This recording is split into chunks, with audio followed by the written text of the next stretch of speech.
Sa ngalan ng Ama at ng Anak at ng Espiritu Santo. Amen. Ang anghel ng Panginoon ay nagbalita kay Santa Maria. At siya'y naglililalang ng Espiritu Santo. Aba, Ginoong Maria, napupuno ka ng grasya, ang Panginoong Diyos ay sumasa iyo. Bukod kang pinagpala sa babaeng lahat at pinagpala naman ng iyong anak na si Jesus. Santa Maria, Ina ng Diyos, ipanalangin mo kaming makasalanan, ngayon at kung kami mamamatay. Amen. Narito ang alipin ng Panginoon. Maganap nawas sa akin ang ayon sa wika mo. Aba, Ginoong Maria, napupuno ka ng grasya, ang Panginoong Diyos ay sumasa iyo. Bukod kang pinagpala sa babaeng lahat at pinagpala naman ng iyong anak na si Jesus. Santa Maria, Ina ng Diyos, ipanalangin mo kaming makasalanan, ngayon at kung kami mamamatay. Amen. At ang salita ay nagkatawang tao. At nakipamuhay sa atin. Aba, Ginoong Maria, napupuno ka ng grasya, ang Panginoong Diyos ay sumasa iyo. Bukod kang pinagpala sa babaeng lahat at pinagpala naman ng iyong anak na si Jesus. Santa Maria, Ina ng Diyos, ipanalangin mo kaming makasalanan, ngayon at kung kami mamamatay. Amen. Panalangin mo kami, o Santang Ina ng Diyos, Nang kami maging dapat makinabang sa mga pangako ni Kristo. manalangin tayo. Panginoon naming Diyos, kasihan mo nawa ang aming mga kakaluluwa sa iyong mahal na grasya, at yayamang dahilan sa pamamalita ng anghel, ay nakilala namin ang pagkakatawang tao ni Jesucristong anak mo. Pakundangan sa mahal na pasakit at pagkamatay niya sa krus, ay papakinabangin mo kami ng kanyang pagkabuhay na maguli sa kadakilaan sa langit, sa pamamagitan ni Jesucristong aming Panginoon. Amen. Luwalhati sa Ama at sa Anak at sa Espiritu Santo. Kapara nung unang-una, ngayon at magpakailanman, magpas sa walang hanggan. Amen. Sa ngalan ng Ama, ng Anak, ng Espiritu Santo. Amen.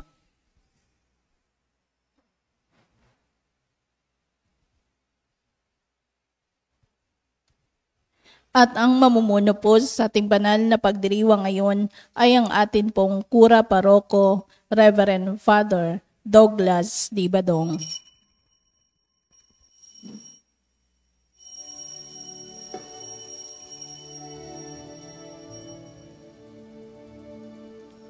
Tawag nami laging dinggin, samun nami yung pakinggan, tinig nami bigyang pansin, Ama namit Panginoon.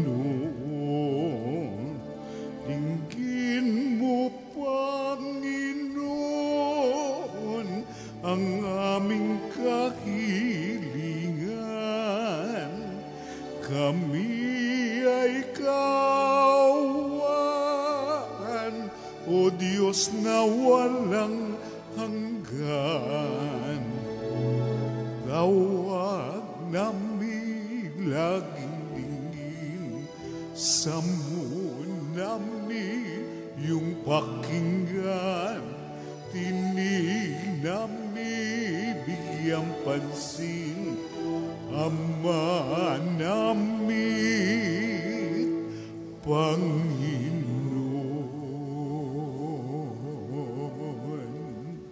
Sa ngalan ng Ama at ng Anak at ng Espiritu Santo. Amen. Ang pagpapala ng ating Panginoong Jesucristo, ang pag-ibig ng Diyos Ama, at ang makikipagkaisa ng Espiritu Santo naway sumainyong lahat. At sumaiyo rin. Mga kapatid, tinipon tayo bilang mga kaanib na angkan ng Diyos, kaya dumulog tayo sa maawaing Panginoong napapatawad ng lubos. Sinugong tagapagpagaling sa mga nagsisisi, Panginoon, kaawaan mo kami. Panginoon, kaawaan mo kami. Dumating na tagapaganyayang mga makasalanay magsisi, Kristo, kaawaan mo kami. Kristo, kaawaan mo kami. Nakaluklok ka sa kanan ng Diyos Ama para ipamagitan kami. Panginoon, kaawaan mo kami. Panginoon, kaawaan mo kami. Kaawaan tayo ng makapangyarihang Diyos. Patawarin tayo sa ating mga kasalanan at patnubayan tayo sa buhay na walang hanggan. Amen. Manalangin tayo. Ama naming makapangyarihan, sa iyong pagtataguyod, ang aming mga ginagawa ay iyong pangunahan at sa iyong tulong ay iyong subaybayan upang lahat ng aming ginaganap ay sa iyo magbuhat at sa pamamagitan mo rin humantong sa wakas sa pamamagitan ni Jesucristo kasama ng Espiritu Santo magpasawalang hanggan. Amen. Umupo ang lahat.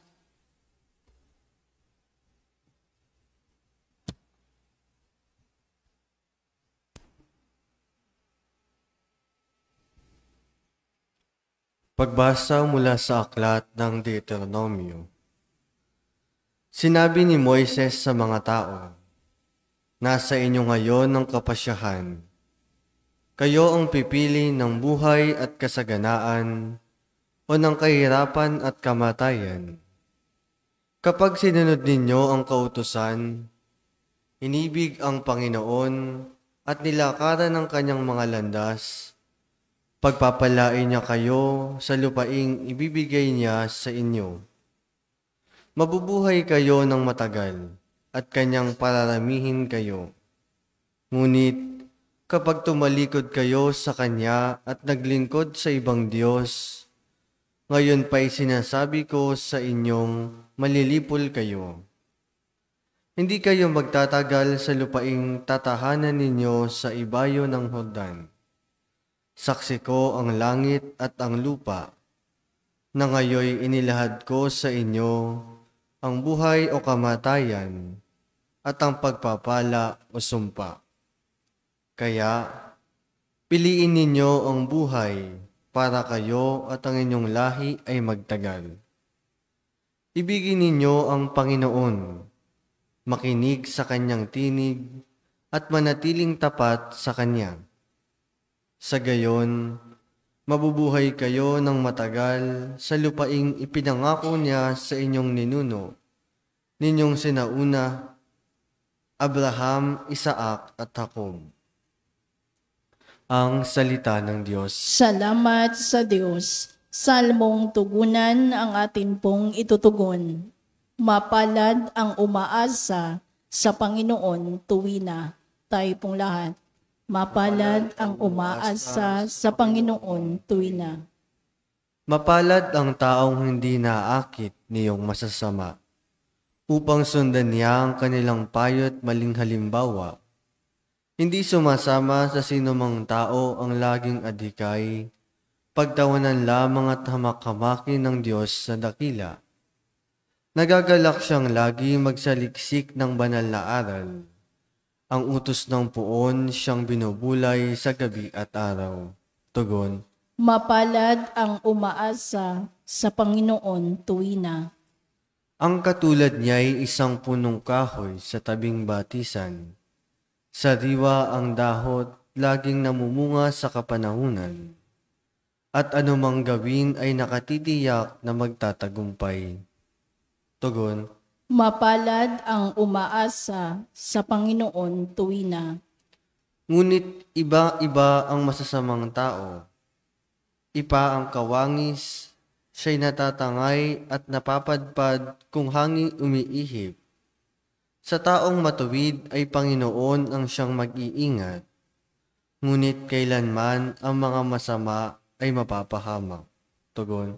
Mapalad ang umaasa sa Panginoon tuwina.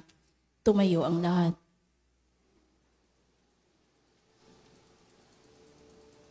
Wika mo'y aming tiringin, wika mo'y aming sundin, wika mo'y aming tutukdin, wika mo'y aming diringgin, wika mo'y aming susundin, wika mo'y aming tutukdin. Sumainyo ang Panginoon. At sumayo rin. Ang mabuting balita ng Panginoon ayon kay San Lucas. Papuri sa iyo, Panginoon.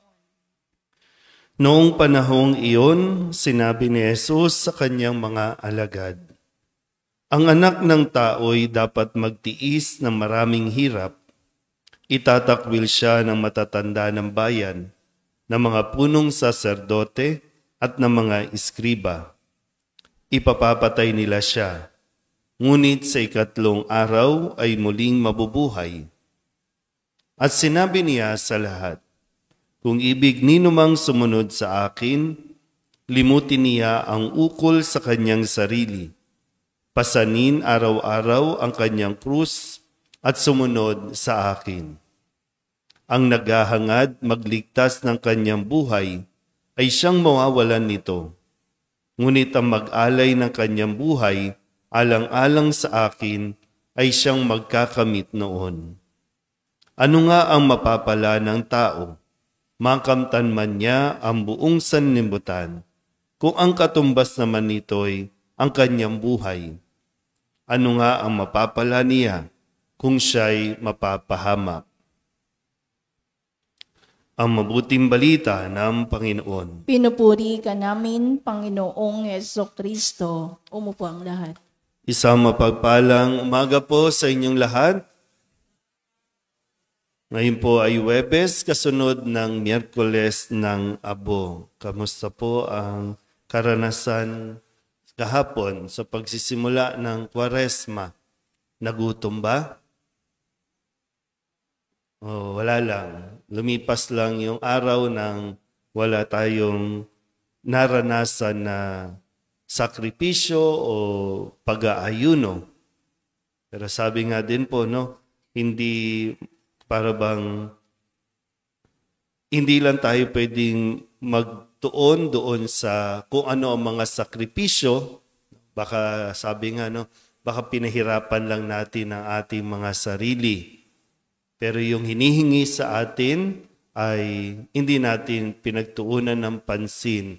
Puro pampisikal o panlabas ang ating pinagtuunan ng pansin, pero yung nilalaman ng ating puso, yung galit, yung selos, yung hindi pagpapatawad, baka hindi natin naman pinag-fasting ang ating mga sarili sa ganong mga pag-uugali. O kaya nag-abstain sa ganong mga pag-uugali.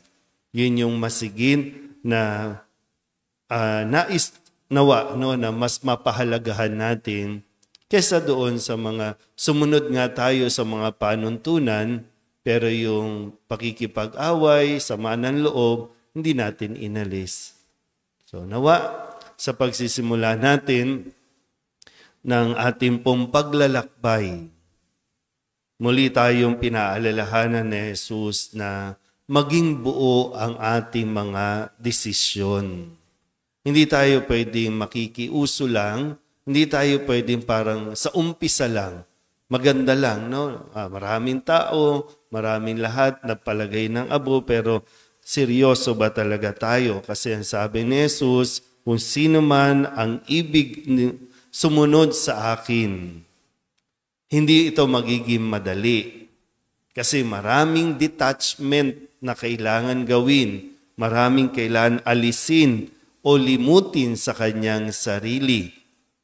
Na hindi ito nakafocus lang, no? Baga, ako lang, gusto ko, kaya ako susunod kasi para gumanda ang buhay ko, para yumaman ako, para guminhawa ako, para hindi ako magkasakit. Hindi ganon ang sinasabi sa atin ni Kristo kung gusto nating sumunod sa Kanya. Pero, sabi nga, no, kung sino man ang ibig na sumunod, hindi ito puwersahan. Malaya tayong pinagdidesisyon kung sino man ang gustong sumunod sa akin. Pero kailangan mong intindihin, pagnilayan mo muna, isipin mo muna ng mabuting, naunawaan mo ba ang pagsunod kay Kristo?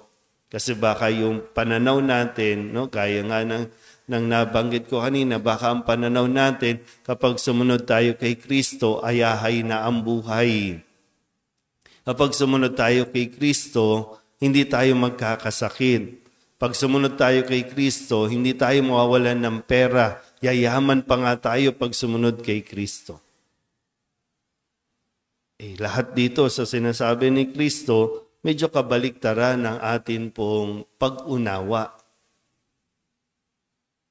Pero sabi din naman sa unang pagbasa sa aklat ng Deuteronomio, sa pamamagitan ni Moises, sabi, nasa sa inyo ngayon yung kapasyahan. Kayo ang pipili ng buhay na inyong dinaranas. Ganda rin mo pala, no? Na mapagnilayan natin. Ano man ang katayuan natin ngayon, ikaw yan. Desisyon mo yan. Pinili mo yan. Huwag natin ibato sa Diyos na ganito ang buhay ko. Bakit ganito?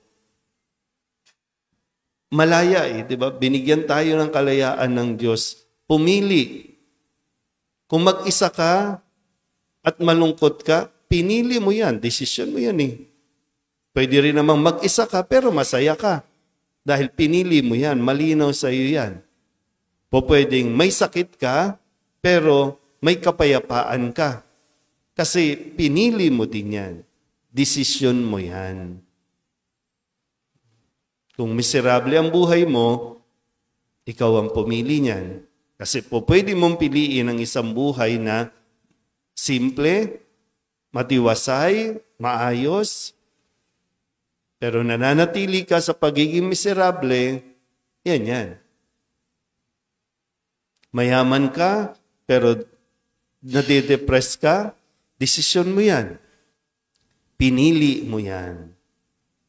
Pero sana po sa lahat ng ating mga pinipili sa araw-araw ay bahagi po ng ating pag-unawa na kasi nais nating sumunod kay Kristo. At hindi madali na sumunod kay Kristo. Hindi rin naman niya para bang sinugarcoat na maganda para makaakit si Kristo na sumunod, ito ipapackage natin na maganda. Hindi naman Talagang binulat-lat niya, ipinakita niya na ito ang pwedeng maranasan ng isang sumusunod sa Kanya. Pero nawa, magkaroon tayo, nagbabagong ating sound system. Nawa sa pagsunod natin ay mas maging malinaw sa atin. Kaya nga, 40 araw na paghahanda, 40 araw na pagsunod ang hinihiling sa atin. Pero pag-isipan mo ng mabuti, baka sa umpisa lang, sa gitna, baka hindi tayo makaabot sa dulo dahil lamang sa mga mararanasan natin. Kailangan mas maging matapang, mas maging buo ang ating pong pagsunod kay Kristo. Amen?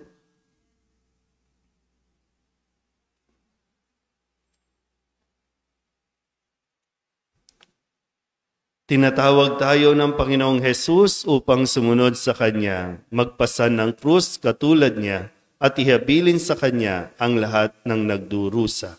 Ang ating pong itutugon, Panginoon, dinggin mo ang aming panalangin. Panginoon, dinggin mo ang aming panalangin.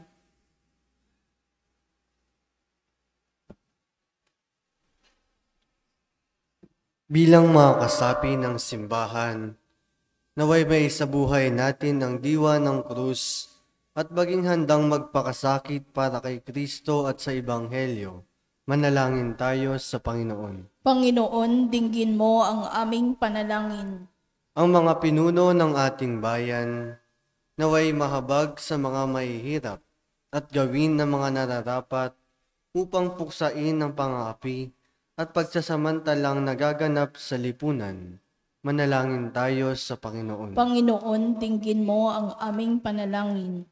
Ang mga nagdurusa, mga dukha, may sakit, may kapansanan at mga bilanggo, naway hindi mawalan ng pag-asa, bagkus ay makaranas ng nagpapaginhawang pag-ibig ng Diyos.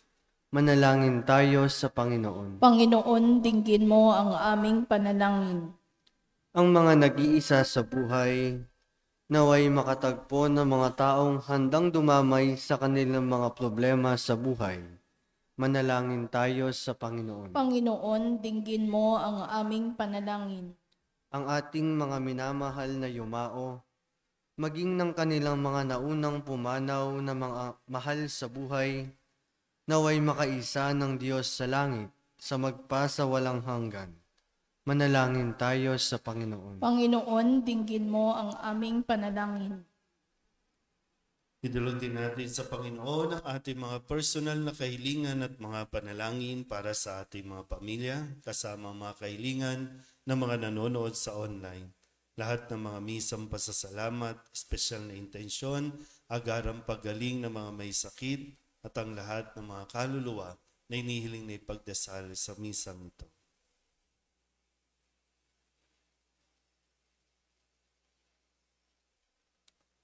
Ang lahat ng ito inihiling namin sa ngalan ni Kristong aming Panginoon. Amen. Umupo ang lahat.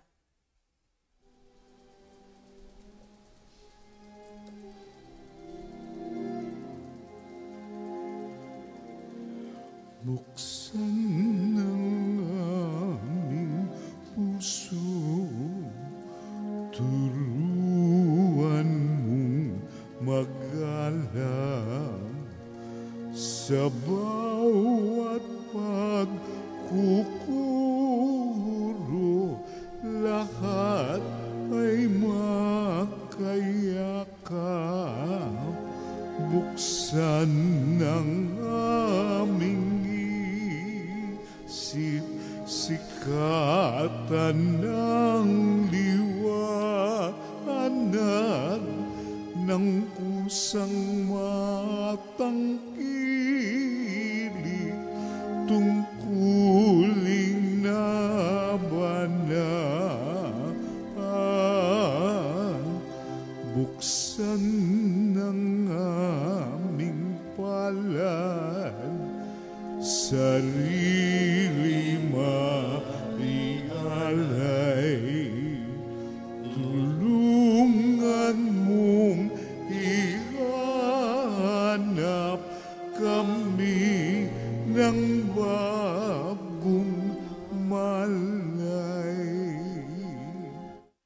Manalangin kayo mga kapatid upang paghahain natin ay kalugdan ng Diyos Amang makapangyarihan. Tanggapin nawa ng Panginoon itong paghahain sa iyong mga kamay, sa kapurihan niya at karangalan sa ating kapakinabangan at sa buong sambayanan niyang banal. Ama naming lumikha, tunghayan mo ang mga alay naming sa dambana ay nakahain upang ang iyong minagandang loob na ibigay ay aming maihandog sa pagsamba sa iyong ngalan. Sa pamamagitan ni Jesucristo, kasama ng Espiritu Santo, magpasawalang hanggan.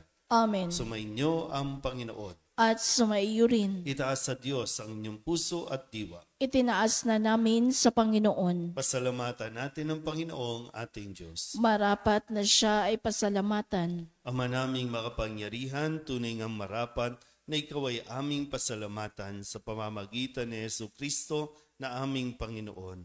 Sa aming kusang pagtitiis ng hirap, tinutulungan mo ang aming maitumpak ang kinamihas ng pagsalungat sa pananagutang iyong iniatas. Sa aming pagtulad sa anak mong mahal na nagpakasakit para sa tanan, ang pagsisikap nami iyong kinalulugdan at ang pagpapakabuti nami iyong ikinararangal.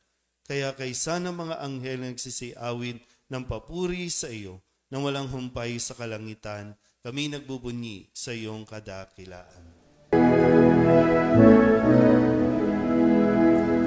Santo, Santo, Santo, Panginoong Diyos na makapangyarihan, napupuno ang langit at lupa ng kalwalhatian mo. Hosana sa kaitaasan, pinagpala ang naparirito sa ngalan ng Panginoon. Hosana sa kaitaasan. Ama naming banal, ikaw ang bukal ng tanang kabanalan. Kaya't sa pamamagitan ng iyong Espiritu, gawin mong banal ang kaloob na ito upang para sa aming maging katawan at dugo ng aming Panginoong Heso Kristo.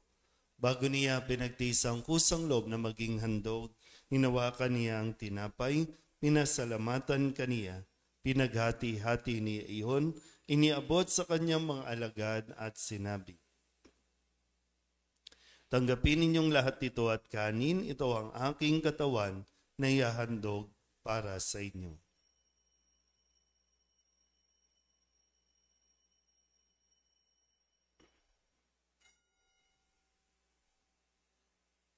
Gayun din naman nang matapos ang hapunan, hinawakan niya ang kalis, muli kaniyang pinasalamatan.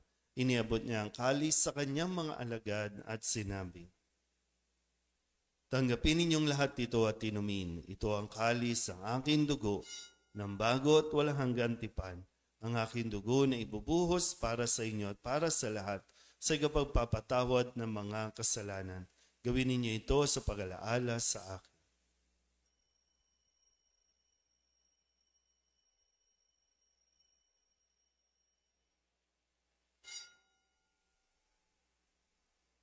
Ipagbunyi natin ang misteryo ng pananampalataya. Si Kristo'y namatay, si Kristo'y nabuhay, si Kristo'y babalik sa wakas ng panahon. Ama, ginagawa namin ngayon ang pag-alaala sa pagkamatay at muling pagkabuhay ng iyong anak. Kaya tiniaalay namin sa iyo ang tinapay na nagbibigay buhay at ang kalis na nagkakaloob ng kaligtasan. Kami nagpapasalamat dahil kami iyong minarapat na tumayo sa harap mo para maglingkod sa iyo. Isinasamo namin kami magsasalo-salo sa katawan at dugo ni Kristo ay mabuklod sa pagkakaisa sa pamamagitan ng Espiritu Santo. Ama, lingapin mo ang iyong simbahang laganap sa buong daigdig. Puspusin mo kami sa pag-ibig kay San Francisco na aming Papa at ni Jose na aming Obispo at ng Tanang Kaparian. Alalahanin mo rin ang mga kapatid namin na himlay na may pag-asang sila'y muling mabubuhay, gayon din ang lahat ng mga pumanaw. Kawaan mo sila at patuloyin sa iyong kaliwanagan. Kawaan mo at pagintapating kaming lahat na makasalo sa iyong buhay na walang wakas. Kaysa ng mahal na Birhen Maria na ina ng Diyos, ng kabiyak ng puso niyang sa San Jose, kaysa ng mga apostol at ng lahat ng mga banal na namuhay dito sa daigdig ng kalugod-lugod sa iyo, may pagdiwang nawa namin ang papupuri sa ikararangal mo sa pamamagitan ng iyong anak na aming Panginoong Heso Kristo. Sa pamamagitan ni Kristo, kasama niya at sa Kanya, ang lahat ng parangal at papuri ay sa iyo, Diyos amang makapangyarihan, kasama ng Espiritu Santo, magpasawalang hanggan. Amen. Amen.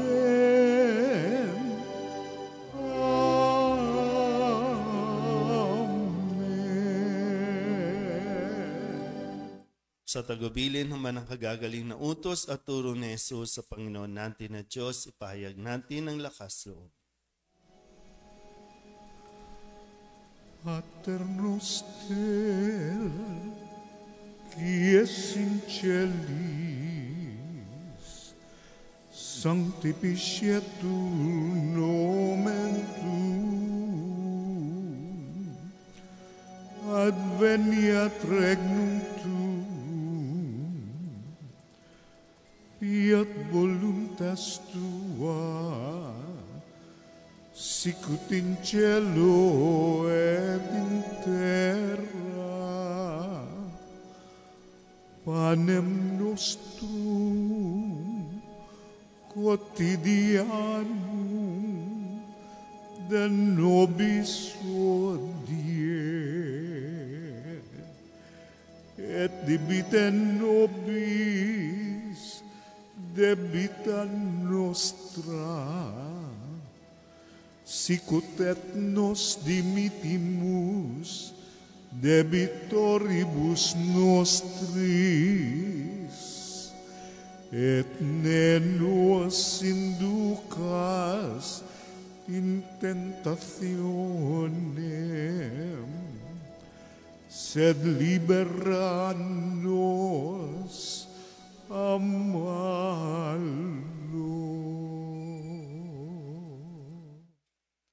Hinihiling namin kami iadya sa lahat na masama, pagkalooban ng kapayapaan araw-araw, iligtas sa kasalanan at ilayo sa lahat ng kapahamakan, samantalang aming pinananabikan ang dakilang araw ng pagpapahayag ng tagapagligtas naming sa Jesucristo. Sapagkat iyo ang kaharian at ang kapangyarihan at ang kapurihan magpakailanman. Amen. Panginoong Jesucristo, sinabi mo sa iyong mga apostol, kapayapaan ang iniiwan ko sa inyo, aking kapayapaan ang binibigay ko sa inyo. Tunghayan mo ang aming pananampalataya at huwag ang aming mga pagkakasala. Pagkalooban mo kami na kapayapaan at pagkakaisa ayon sa iyong kalooban, kasama ng Espiritu Santo, magpasawalang hanggan. Amen. Ang kapayapaan ng Panginoon ay laging sumainyo. At sumaiyo rin. Mabigayan po tayo ng kapayapaan sa isa't isa.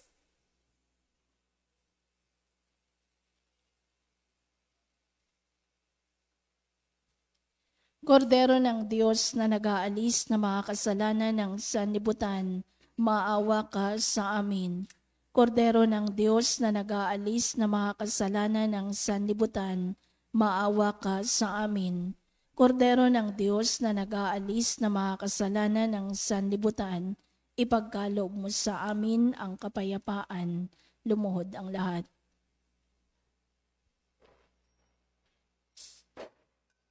Ito ang kordero ng Diyos. Ito nag-aalis ng kasalanan ng sanlibutan. Mapalad ang mga inanyayahan sa kanyang piging. Panginoon, hindi ako karapat-dapat na magpatuloy sa iyo, ngunit sa isang salita mo lamang ay gagaling na ako. Katawan ni Kristo. Amen.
Manalangin tayo.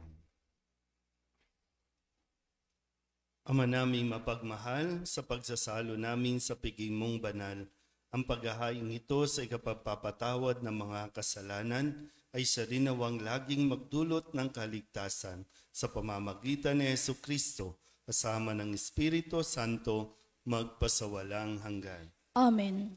Sumainyo ang Panginoon. At sumaiyo rin. At pagpalain kayo ng makapangyarihang Diyos, Ama at Anak, at Espiritu Santo. Amen. Tapos ng banal na misa, humayo tayo sa kapayapaan ni Kristo. Salamat sa Diyos. Magandang umaga po.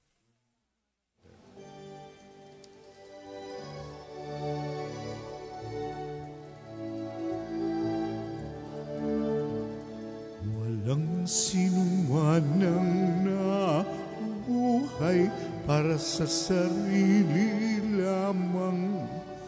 Walang sinuman ang namamatay para sa sarili lamang. Tayong lahat ay may pananagutan sa isa't isa. Tayong lahat ay tinipo ng Diyos na kapiling